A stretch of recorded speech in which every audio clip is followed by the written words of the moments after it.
Sorry, the bar beneath my office is playing a banger right now. Distracted me. Okay. Hey everyone, welcome. Today we're going to do a bit of a deeper dive, actually, and we're going to be talking about a condition that I actually have personal experience with. So I'll go into a little bit about my experience. We'll talk about it kind of top to bottom, and then we'll get into the title of this video. So today we're going to be talking about this idea of obsessive compulsive disorder. Now, I'm not the biggest guy when it comes to these types of labels, these clinical labels. They come from psychiatry, which is not my background. My background's in psychology, and I've just kind of got some issues with the DSM-5 in general, or really just the classification system that they use and kind of their illness-oriented view of mental health, but that's going to be a whole other video. It's not something I'm going to get into now. So when I talk about OCD, um, I'm not seeing that as like a title that I even took on at any given time, even though I did meet criteria for it at one point in time. I'm just sort of using it as like a shorthand, just to sort of like talk about a concept.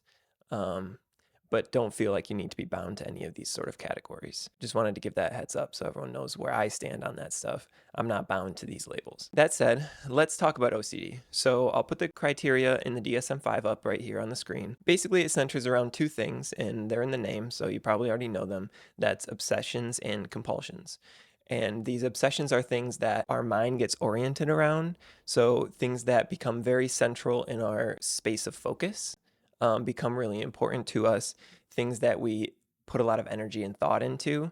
And then the compulsions that we do to reduce the anxiety that we get related to these obsessions that we're really focused on. You may be familiar with the more common ones like contamination anxiety. So those really severe reactions to potential contamination to pathogens or germs, viruses, anything like that. There's also like checking is a very common behavior that we see. So like checking to make sure the door's locked, counting, repetitive counting, things like that. I'm sure you guys all know like the sort of flagship symptoms of OCD. And so this one's a little bit more common in the milieu. I would say most people kind of know this disorder, but might not know it fully or know the origins of it or how it works. So we're going to dig into that today. In 2013, when the DSM-5 came out, a change happened to OCD. So some of these disorders, most of them are going to change over time. OCD actually hasn't changed too much since its origin. We can go way back to Freud. He called it obsessional neurosis. We've had an idea of this problem of obsession for quite a while. And so the way it's appeared has been pretty consistent throughout time. But what happened in 2013 is that the APA, the American Psychiatric Association, through their deliberations, decided to move OCD from its previous categorization under anxiety and related disorders to a new categorization in the DSM-5, obsession and tic-related disorders. This is a little bit of a difference. They said that they made this choice because OCD had more similarity with some other disorders like hair pulling and hoarding disorder, tic-related things like that. And they found it stated at least that they found that it didn't match as much genetically with some of the other disorders. Now, I want to put a big caveat right here. Um, I don't get into genetics when it comes to psychology. I find it fruitless and kind of a bit eugenicist and really a waste of time. And I know that that comes out very strong. I will have a video about genetics research in psychology. I'm working on it right now. It's pretty huge and really changed my view on how we approach talking about genetics in psychology and mental illness and things like that. But we'll get into that in the future. When they talk about like it has more genetic associations with something else versus another disorder, that's a bit muddy. And so just to kind of like peel back the layers on that, let's look at one thing first we've got here is this is an article from scienceinsights.org, and this came out after that change to the DSM-5. This is where they touch on the evidence for OCD separateness not being under the anxiety category. They relate that to genetics. It says here that OCD does share some genetic overlap with anxiety disorders, but the relationship is weaker than you might expect, which is funny. I mean, I don't know what they're assuming most people would expect, But it's weaker than you might expect given how similar the conditions can look on the surface. And now this is where we get into with when it comes to mental health diagnoses, comorbidity is the rule, not the exception. And this is part of my problem with the DSM-2, but pretty much if you have one mental illness, mental diagnosis, you're going to have another one. These categories are just expressions of symptoms, and symptoms exist along a wide spectrum, and people have all sorts of them, and they can dip into other disorders and kind of dip in and out. But they basically said that they were focusing more on the symptoms of OCD, which appeared more with the compulsions and the movements and the repetitions, and basically looking at it from an external standpoint. And so they wanted to put it in its own category and take it out of anxiety. I can see why they did that. I disagree. And I think it sort of obfuscates or makes things more confusing for the person than to see that. But I understand that this DSM, this book, is a clinical manual. So it's really not for the layman, it's not for the general public. So what they do with their own book, whatever. I'm just saying that they switched it from anxiety to obsession, and I'm not sure that I agree with this, because when I think of these disorders or I think about dysfunction in someone's life, I'm not thinking about it from the outside, I guess. I mean, that might be the most observable thing we see at first, but I'm thinking about where did it originate? How did it develop? And then what can we do to redevelop or shift the direction of that development into a healthier place? So every mental disorder is going to be this dynamic interchange between your personality, your environment, your genetics to some degree, your physiology, and your upbringing. All of these things, they're going to play a part, your education. It's a constellation of things that make up who you are, and then that might influence what disorder you develop or what shows up for you. The big difference that they talk about from a thought level is that with anxiety disorders, they call it egosyntonic thoughts, which is that people identify with the thoughts they're having. So they feel anxious about a social interaction, they feel anxious about something going on at work, they feel anxious about a test, but they believe that anxiety to be their own, reflective of their experience. OCD, on the other hand, often runs into this idea of ego dystonic, which is to say that it's actually not in alignment with your sense of self. So the thoughts are intrusive. They're compulsive in a sense of like you're not fully in control of them. And so it feels like you're inundated with the thoughts, not in a sense of like it's a thought that you feel you have some degree of control over. Now, I have my sort of qualms with this distinction too, because to me that feels more like an ownership issue of who is taking accountability for those thoughts. But we have talked before about how thoughts can just pop in. Many thoughts. I mean, we only probably own between 40 to 60% of our thoughts or direct them fully or produce them. A lot of them are going to be coming from another place. There are going to be what Freud would call a command, or what I just call like sort of an intercepted thought, or something that's floating around the ether that your brain has picked up. Our brains are essentially just massive tuning forks, just tuned into the environment. And sometimes they may pick up something from over here, over there, or generate from deep within that we're not super conscious of. So this ego dystonic, ego syntonic, it can be a helpful distinction, but let's talk a little bit more about OCD and get into this further. There is also a form of OCD that develops through some sort of neurological damage, particularly in early childhood. So this one's going to be a little bit different. Again, this is a tough distinction because neurological conditions technically aren't, but also are mental illnesses under the DSM. It's complex, guys. I'll maybe 10 years down the road, I'll have a video that really covers all that. Not really. Hopefully I'll get it out before then, but you know what I mean? It'll take some time. So just trust me. But that just kind of gets into the muddiness of this whole idea of these different diagnoses and their genetic components. A diagnosis doesn't exist in a really discrete way, so it's weird to try to connect that to a gene, but they do all sorts of math and science and all this kind of stuff. So I would just say take all the genetics research when it comes to psychology with a bucket of salt. To further illuminate this kind of muddiness, this is a research paper that came out a couple years before. So this is 2011. So this is actually before they made that decision with the DSM-5, which came out in 2013, to shift away from anxiety and into its own category. And not everyone agreed. So this research paper touches on it a little bit. And they talk about how they did family-based genetics, so a lot of family grouping, and they found that there was severe overlap between anxiety disorders and OCD. Strong overlap, particularly with agoraphobia, social anxiety, and generalized anxiety, and panic disorders. So there is a very strong connection there, and I'll talk about that because the root truly is anxiety, fear, discomfort, those things. So even when this was happening, there was a lot of discussion and disagreement. So that's important to know too when we consider these massive documents, these really important books like the DSM, that not everyone's always on board with them when they come out anyway. This paper actually talks a little bit about how they disagree with that classification and they think it should have stayed under anxiety, but 2 years later, the APA made their decision and we move on. So let's get into a little bit about where OCD originates from, because to me, what's most important is the mechanism or the etiology, sort of where it comes from and how it works in your life, your brain, your experience. So I'm about to drop a bomb on you guys that you might not believe, but bear with me. OCD stems from obsession. I said it, but let's hear it in my case.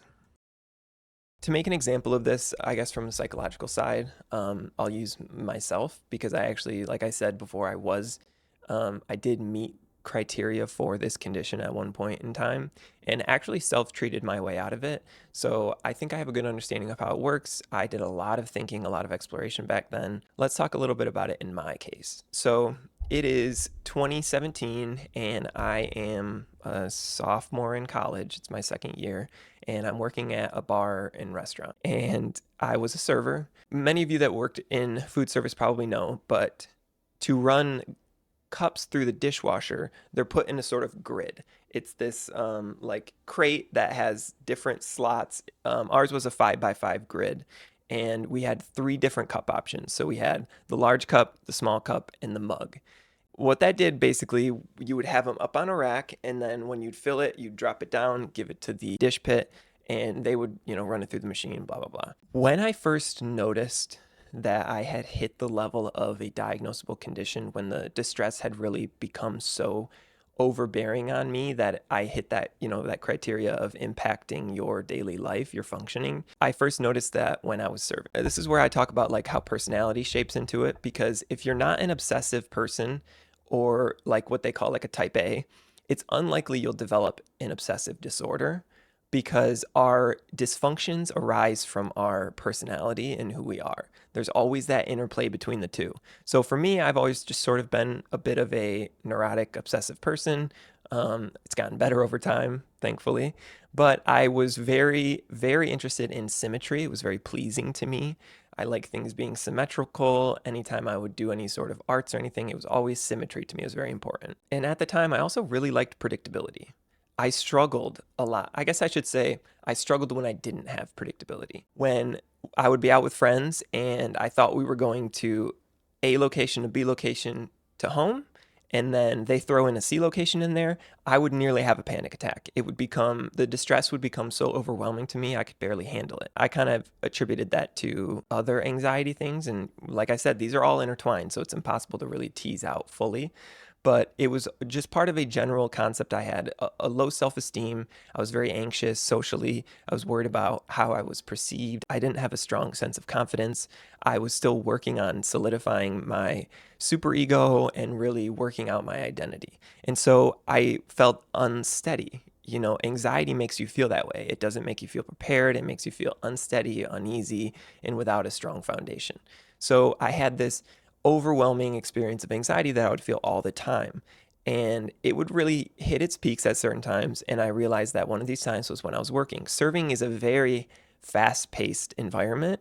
I'm not a very fast-paced guy. I might talk very quickly sometimes when I get excited, but I'm actually very chill and late to everything and very slow in general. The rush of serving didn't gel super great with my personality. It created this conflict. Even though I loved serving, I loved the socializing aspect, but then at the time I also had social anxiety, which was a whole other thing. So all of this was just sort of like on me, and I was experiencing a lot of anxiety, self-doubt, all of these things. It's just negative experience. What I noticed myself doing, actually, I'm not even sure if I noticed it first or if it was my friends Lauren and Andrew, shout out, who pointed it out to me and said, "Why are you being so crazy?"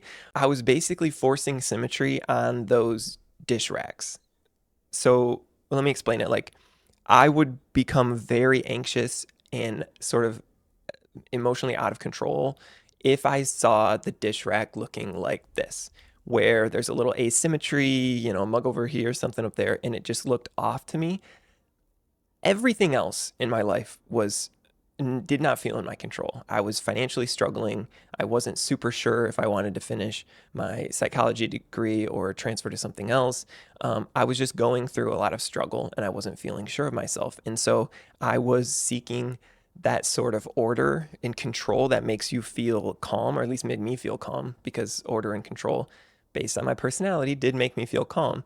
And so I was seeking that out in any place that I could. And when serving would get really stressful, I would find myself in the middle of a shift, things to do, orders to run, bills to put on tables, all of this stuff to do in one of the busiest jobs I've ever had. I would find myself in the kitchen rearranging the cups. So moving this one over here so it was symmetrical, this one over here. So it could look like this, or this. It couldn't look like that, or that, though. And I just became very obsessed with this dish rack. It controlled my thoughts. I was very oriented on it. Every time I ran a dish back, I would have to make sure it was symmetrical. It would immediately be messed up. Like, my coworkers, it's a busy restaurant. I'm not the only one there. I don't have control over that. But I became, the title of the video, I became a mini tyrant. I sought such full control over the tiny little corner of my life that I had left because I felt no control anywhere else. I tried to be a tyrant over that space. That 5x5 grid was my kingdom. It was the one place I could be a full tyrant, exact my control, and get that little bit of relief that made me at least feel like I was able to manage the rest of the 5 minutes until I had to go do it again. It wasn't even the whole shift. Like, this was constant. And so that grid became an obsession for me, something I became very focused on, but the obsession underneath was predictability, symmetry, control, order. I needed those things so that I didn't feel just unmoored and completely without any sort of support or identity or central sort of focus or any like core to myself. And so I struggled. The tough thing about anxiety disorders is that they are very good at maintaining themselves. Every time I engaged with the compulsion, I did get relief. It lasted less and less. Like, the first time I did this, I must have done it once and then felt, oh, that was nice, and moved on with my day. And then 3 weeks, 3 months later, I'm having to do it every time I go back to the kitchen, just plugging in place and rearranging. It became very distressing. And then in a way, the act I engaged in to self-soothe then itself became a stressor because I'm over here doing this when I should be taking orders, running food, helping out my other servers. It just became a mess. And eventually I had to stop with that behavior. I realized, like, if I'm doing this, then I'm not learning internal regulation, internal soothing. I'm always using something external to do so. And that was just a problem to me. It just felt like so much was out of my control. And ironically, the things I was doing to try to regain control were just worsening that. That's really the cyclicality of mental illness. This is part of why, like, the frontline therapy is ERP, exposure and response prevention therapy, which is that they will expose you to the thing that stresses you out, that would then trigger a compulsion, and then they don't let you do the compulsion. It's really about reestablishing first that physiological. Like, you really have to work through the escalation that happens physiologically when you experience that, the racing heart, all of that cascade of physiological effects that maintain and reinforce anxiety, which is true for every anxiety disorder, particularly like panic disorders and things like that. The awareness, then you have to work through it, and then you have to realize you're fine in the end. You cannot control everything. And OCD, that mini tyrant, is often trying to control everything, trying to grab onto every piece, hold every rope, and really establish control in a sense that they just didn't feel it. So you have to learn to soothe internally. And then eventually, the more that you're able to soothe, your body reduces that reaction, and then your brain will reduce that reaction. It basically reorients your anxiety system, that amygdala, the prefrontal cortex that maintains that amygdala response, that little back and forth that happens. It's really important to kind of cut that off And so that's what ERP does. It kind of reorients that physiological anxiety system. But that's not going to fix everything. That might reduce the distress, it might reduce the compulsions, but this only becomes OCD when it hits a point where it's really deeply impacting your life. But even when I had pulled away from the compulsion that was impacting my work and thus maybe fell out of criteria for OCD, it still bothered me. It was still something about myself that made my life distressing, that made me not have a sense of calm or peace or internal stability. And so it was still really important to me to work through and treat and figure out deeply. And so that's what I chose to do. So doing ERP, especially if you're doing it with like tapping the emotional freedom technique, which is really cool. You guys should look that up. But if you're doing these things that reduce the physiological reaction, that will begin to shift the thought patterns. Like it will have that benefit to some degree, but you still need to address the core.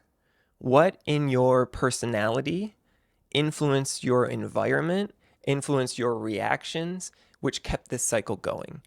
What is your obsession really about? Not what is it showing up in your environment, but what is the true obsession? If you have contamination anxiety, do you have a deep fear of death? Is it death that you're afraid of? Because then you can address death anxiety. That's a little bit different than just addressing the fear of germs. Like getting to the core of something is actually looking beyond the symptoms and really understanding the deep personal reactions that are causing this. You still need to address that core. You need to know the why. And I think about this case study from back in 1909, I think it was. Let's see. From Freud, actually. He wrote this case study about one of his clients. And like I said, he called it obsessional neurosis. But it's basically, same thing as what we now call OCD. What I really like he said here is he says that obsessional ideas, as is well known, have an appearance of being either without motive or without meaning, just as dreams have. The first problem is how to give them a sense and a status in the subject's mental life, so as to make them comprehensible and even obvious. The problem of translating them may seem insoluble, but we must never let ourselves be misled by that illusion. The wildest and most eccentric obsessional ideas can be cleared up if they are investigated deeply enough. So Freud was spitting there. OCD is not, no mental illness comes out of the ether. It's not completely unexpected.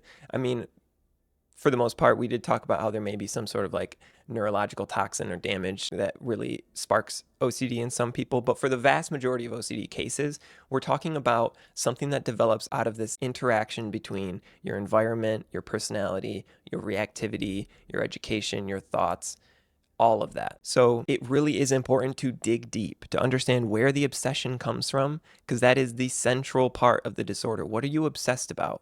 What anxiety are you trying to curb with this? And what is the core, the root of that anxiety? You have to understand your tyranny. Why are you the mini-tyrant? Why did you become this version of yourself that has to wrestle control from every corner of the environment that they're in? I mean, it got so bad for me with the control issues, I wouldn't let anyone even queue up another song on the aux when I was driving in the car. Like, didn't even offer. It would become like, what if they played the wrong song? What if they messed with the vibe? What if all of those things? I became just so inundated with anxiety that I felt the need to over control my existence. And ironically, it's kind of the opposite is the way that you treat that or learn to overcome that. So what's really important is radical acceptance. This comes out of, well, this kind of comes out of meditation in the Eastern practice, but it's a real focus of DBT. You might know of that as well. Radical acceptance is just accepting that things are outside our control.